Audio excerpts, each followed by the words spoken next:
you. Thank you so much for having me. My family, we are big fans of the show and the franchise. It is so great to see how much it's changed and evolved, and it's so relevant, right? And has so many great messages for kids, which we absolutely love. So my first question is for Zeno. What aspects of Thrash's character development did you find most intriguing throughout the second half of Transformers Earthspark Season 1? I thought Thrash is often a kind of wild child. He's often like very fun loving and very free spirited. So I thought it was really fascinating to kind of whenever we get like peaks of sort of his heart, right? Whenever we get peaks of like his true feelings, it's always interesting to see him get frustrated or upset because it's really hard to get him there. So in the second half of the show, learning about the Cybertronian conflict and kind of feeling like there's been burdens placed on him that he didn't ask for. He kind of wants his life to be his own. Like getting a peek at his values underneath the troublemaker is always really, really fascinating, and it adds so many layers to his character that I think further like connects me to him in those ways. So it's always good to see him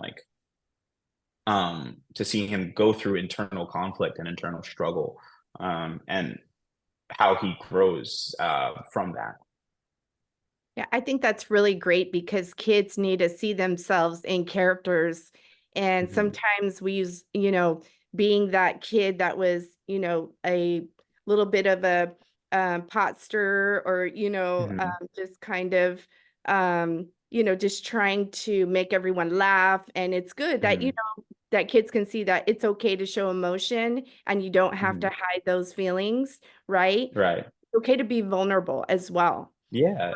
And it's like a responsibility too. You can balance them both, right? You can Right. balance responsibilities and like kind of what you want to do in your life. So I think it's good for kids to see that too, and to see maybe there's kids out there who do feel like they've been put in positions that they didn't ask for. Right. That sometimes they just will be a kid, so it's good for everyone to sort of think of these things when we think about like the potential burdens we may place on a kid who's just trying Right. to find themselves. Right. I love that. Thank you. Kathreen, can you share any memorable moments or challenges you encountered while bringing Twitch to life in the later episodes of the series? Um, well, I think Twitch has an interesting character arc because she does sort of, life comes at her fast and she has to she has a lot of challenges with feeling like she has to protect her family. And so it was interesting going from sort of the more playful, eager version of Twitch, who is a little bit more haphazard while she's trying to find her footing, to coming into her own as like a leader who becomes a little bit more concerned and a little more serious over time because more is at stake. And she really does have to protect her family in a lot of ways and be there and be like a solid leader.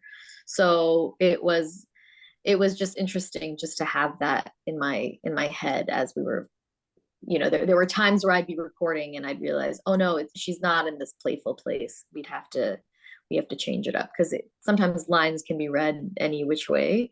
And so to get the direction of like, no, we're heading in this other realm that Twitch is in now, was interesting. Yeah. So talking about characters, is there a method, and this question is for both of you, is there a method that you use, or what does it look like when you're it's a box, right? I believe when you're doing your voiceover, it's in a box. How does that, I mean, I know it's like really hard. How do you imagine or get yourself into that place to be able to execute these characters?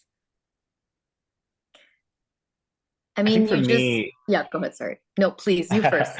I think for me, because I have such a kind of storied history with the franchise, it was easy for me to sort of place myself in the world because I was already sort of familiar with it. I was familiar with Right. Optimus Prime and Bumblebee and Autobots and Decepticons and, G1 and things like that. So it was sort of easy for me because I had just known this franchise so well to sort of put myself in it because I grew up watching so much of it.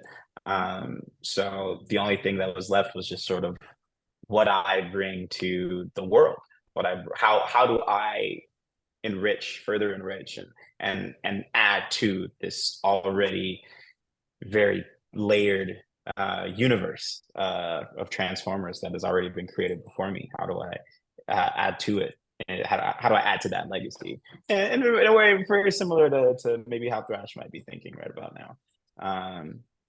Yeah, so it wasn't as all my imagination. It wasn't in my box. Well, you're great in it, and I love your voice. Oh, thank you, thank you. Yeah, it was also like a lot of the stuff, it's written there, the world, it's all there on paper, and it's just a matter of like bringing the energy to your character. And of course, our director's fantastic with that as well. Mm-hmm. And so that's incredibly helpful because we do get direction along the way. But yeah, Christy Reed is fantastic. Mm-hmm. But yeah, it's there is a lot of an imagination involved too. We do live in the world of like, and work in the world of imagination. And so I think, Mm-hmm. and that's where the fun comes in, Yeah. is placing yourself in those Mm-hmm. situations, taking it from what's on paper, putting it, Mm-hmm. into your head, and then bringing it out. Yeah. Well, you are both phenomenal and super Thank you. talented because Thank you. it's so animated and it's a lot of work. I don't think people realize how much work goes into voice acting. I have a daughter that's in the industry, and I've seen her do some of these preparations, and she has to physically use her hands and motions to Mhm. be able to feel the character and be the character. So I have to commend you both because I know it's Thank much you. harder than people know. So this Thank last you. question is for both of you again. Dive into, I'm sorry, if there's a message that you want fans to take away, what would that be? Celebrate what makes you unique, what makes you you. Don't